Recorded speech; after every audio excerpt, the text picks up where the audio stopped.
캐나다는 고3까지는 튜토리얼이에요. 그리고 대학교부터 고3을 내보냅니다. 캐나다도 15,000불, 17,000불인데 30% 디스카운트가 되어 있다? 사실 랭킹 같은 경우는 크게 의미가 저는 없다고 말씀을 많이 드려요. 왜냐면 미국 고등학교 같은 경우는 한국이랑 비슷한 이유가 뭐냐면 AP 과목들을 좀 많이 강제로 들어야 명문대를 노릴 수 있는 기회가 좀 많이 얻어지다 보니까 AP 과목이 사실상 대학교 1학년 과정이거든요. 근데 그 과목들을 이제 정말 UC 계열 대학이라든지 아니면 뭐 아이비리그 대학이라든지 아니면 이름 있는 뭐 샌프란시스코에 있는 다른 이름 있는 대학을 간다 라고 했을 때는 보통 AP 과목을 만점을 6과목에서 많게는 진짜 12과목까지도 이제 들어야 갈 수 있다 보니까 학업 스트레스가 아무래도 캐나다에 비해서는 좀 많지 않나라는 생각이 들어요. 그 반면에 이제 캐나다 같은 경우는 8과목밖에 안 듣잖아요, 1년에. 근데 그 8과목 중에서 공부하는 거는 한 4과목에서 많으면 6과목 정도밖에 없어 보니까 학업 스트레스가 그만큼 좀 적다라는 부분. 그리고 두 번째로 말씀드리고 싶은 거는 이제 비용적인 부분으로 지금 환율로 따졌을 때는 미국 달러가 1달러에 1,300원?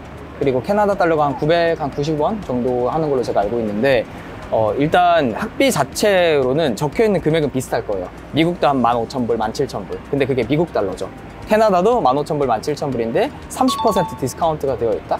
그래서 유학을 좀 보내실 때 이런 부분들도 조금 고려하시는 게 좋을 것 같고요. 물론 미국 대학이 상위 랭킹에 있는 학교들이 되게 많아요. 왜냐면 미국 대학은 전체 대학 개수가 4,000개가 있어요. 근데 캐나다 같은 경우 딱 100개밖에 없어요, 대학이. 40배 차이가 나죠. 근데 명문대 개수로 따지면 미국에 330위 위에 있는 대학교가 65개가 있고요. 캐나다 같은 게 14개가 있어요. 근데 사실상 14%대 뭐 한 2점 몇 %밖에 안 되거든요. 그래서 아무래도 한국에 계신 분들은 미국 대학 그 명성에 조금 더 익숙하시다 보니까 미국을 많이 선호를 하시는 것 같아요. 학업 수준이나 교육 수준 같은 경우는 그 캐나다 명문대나 미국 명문대나 비슷하다고 보시면 될 것 같아요. 그리고 취업률도 실제로 캐나다 명문대 졸업해서 뭐 미국계 업체에서 기업에서 일하시는 분들도 되게 많고, 캐나다는 입학이 아무래도 한국 대학교 명문대 들어가는 것보다 그리고 미국 대학 명문대 들어가는 것보다 입학을 하는 프로세스 자체가 조금 더 수월합니다. 네, 왜냐하면 일단 보는 과목 개수도 미국보다 적고요. AP 과목을 따로 요청하지 않고, 그리고 SAT라든지 ACT처럼 이렇게 수능 시험 제도 같은 게 없어요. 그냥 오로지 내신으로만. 그것도 내신도 심지어 상대평가가 아니라 절대평가거든요. 예를 들어서 내가 90점을 받았어요. 그럼 한국 같은 경우는 내가 90점을 받아도 내 친구들이 다 91점, 92점 받으면 내가 2등급, 3등급이 되는데 여기는 90점이면 상당히 잘하는 점수잖아요. 그 정도 점수면 충분히 좋은 대학에 노려볼 수 있다 보니까 입학이 조금 더 수월하다. 대신 살아남는 게 힘들죠. 근데 살아남는 게 힘들다라는 게 뭐냐면, 일단 대학 공부를 비교를 좀 해드릴게요, 한국이랑. 고등학교 3학년 때 가장 힘듦을 찍죠, 한국에서는. 그리고 대학교 1, 2, 3, 4학년은 그래도 조금 무난하게 가는 편인데, 캐나다는 고3까지는 튜토리얼이에요. 그리고 대학교부터 고3을 내보냅니다. 그게 단점이라고 생각을 안 하고 장점이라고 생각을 해요. 취업을 할 때 그만큼 내가 전투적으로 정말 열심히 공부를 해서 졸업장을 따냈다라는 걸로도 캐나다나 북미 쪽에 있는 이제 업체들이 인정을 해줘요. 한국에서 요즘 대기업에서 명문대생을 뽑았는데 일을 못한다, 일머리가 없다 라고 생각하는데, 일머리 없다는 소리를 들을 수가 없을 정도로 교육을 시키다 보니까 저는 차라리 그게 좀 더 장점이라고 생각을 합니다. 2학년, 3학년 때부터 이제 학교에 동아리들도 많이 가입을 하고, 그리고 인턴십도 하고 교환학생도 가고 학교 클럽 활동도 하면서 인턴십에서 했던 경험들 섞어서 실제로 이제 취업을 할 때 그런 경험들을 인터뷰에서 얘기를 하는 거죠. 물론 이제 명문대를 나오면은 좋은 것들이 하나가 뭐냐면, 다른 학생들이 어떻게 하는지 보고 벤치마킹을 할 수 있다는 장점들도 있고, 그리고 서로 또 이끌어주는 게 있어요. 캐나다가 사회가 되게 좁아요. 면적 자체는 대한민국의 100배잖아요. 네, 근데 인구가 4천만 명밖에 없어서 인맥사회가 정말 많이 존재하는데, 선배님들한테 내가 예전에 어떻게 했냐에 따라서 그 레퍼런스를 받아가지고 그 회사에 좀 취업을 할 수도 있고, 그런 식으로 좀 다양한 루트를 거쳐서 취업을 했던 것 같아요. 요즘에는 학생들이 보면은 그냥 일반 사무직으로 대학을 졸업하고 들어가면은 연봉이 한 4만 불에서 4만 5천 불 정도로 시작을 하는 것 같아요. 그리고 이제 좀 테크놀로지 쪽 필드에 있는 학생들 있죠. 컴퓨터 사이언스를 했거나 엔지니어링, 뭐 메카니컬 엔지니어링이라든지 일렉트리컬 엔지니어링 공부했던 친구들, 혹은 메디컬 사이언스 공부했던 친구들 같은 경우는 졸업을 하게 되면 연봉 자체가 조금 더 많이 받아요. 예를 들어서 초봉이 뭐 6만에서 시작한다거나 아니면 8만에서 시작한다거나, 대략적으로 4만 불에서 많게는 8만 불까지, 평균적으로 한 5만 불, 6만 불 정도를 보시면 될 것 같아요. 일단 캐나다 졸업하게 되면은 3년짜리 워크 퍼밋을 주잖아요. 그래서 유학생들 같은 경우는 3년짜리 워크 퍼밋을 가지고 미국에서 일할 수가 없어요. 그래서 미국계 회사에 캐나다에 있는 뭐 지사에서 일을 한다거나 이런 경우는 있어도 캐나다에서 경험을 쌓고 그 다음에 미국으로 이적하는 경우는 있는데, 캐나다에서 졸업을 했다 그러면은 영어권 국가다 보니까 미국에서 취업하는 게 그렇게 어렵지는 않아요. 대신에 이직을 하고 싶을 때 뭐 다른 회사로 옮기고 싶어서 3차 년도 때 옮기고 싶을 때는 이제 비자가 1년밖에 안 남았으니까 거기서는 조금 제약이 있죠. 그래서 영주권을 빨리 따는 걸 목표로 하는 유학생들이 많죠. 그렇게 되면 좀 자유롭게 일을 할 수 있으니까 여러 군데서.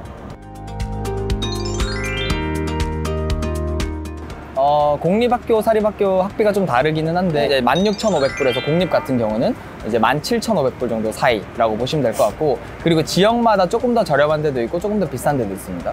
그리고 사립 같은 경우는 일반적으로 공립보다는 조금 비싼 편이에요. 그래서 18,000불에서 한 22,000불까지 1년 학비로 받는 학교들이 있습니다. 저는 개인적으로 공립학교를 추천을 많이 드리는 편이에요. 아까도 말씀드렸듯이 실제로 내가 이제 캐나다에 온 건지 좀 헷갈릴 정도로 동양인들이 많아서 사립학교들보다는 저는 공립학교를 좀 추천을 드리는 편이에요. 실제로 시설도 공립이 더 커요.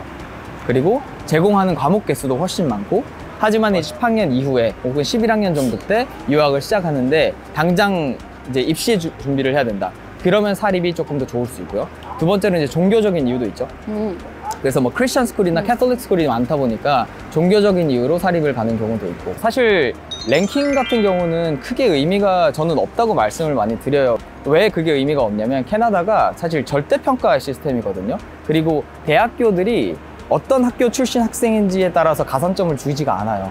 네, 그래서 내가 그냥 그 학교에서 그 전공에 필요한 필수 과목들을 들었고, 몇 과목을 들었고, 그리고 점수를 어느 정도로 받았는지가 입학의 당락을 결정을 하지, 실제로 어떤 학교 출신이다로 따져지지가 않다 보니까 스쿨 랭킹은 크게 저는 신경을 쓰지 말라고 학부모님들께 많이 설명을 드리는 편인데, 그럼에도 불구하고 랭킹에 조금은 영향은 있는 점은 뭐냐면 학업 분위기가 공부를 더 하는 분위기냐 아니면 좀 느슨하게 풀려있는 분위기냐, 요 차이인 것 같아요. 그 환경에 영향을 많이 받는 친구들 같은 경우는 면학 분위기가 좋은 학교로 가는 거를 추천을 많이 드리는 편인 것 같아요.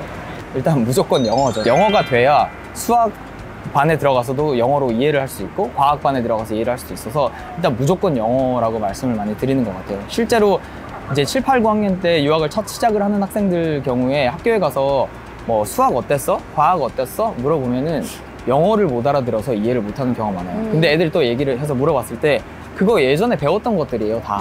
근데 영어 지문을 이해를 못해서 풀기가 좀 애매해요.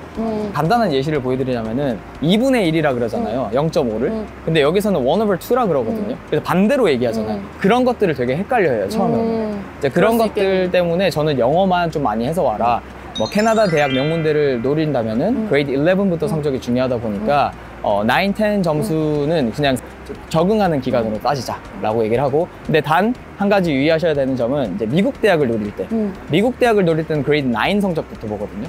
그러다 보니까 이제 7학년이나 8학년 때 먼저 들어와서 적응하고 9학년부터 성적 관리를 어느 정도 해야 된다라고 말씀을 드리는 편인 것 같아요.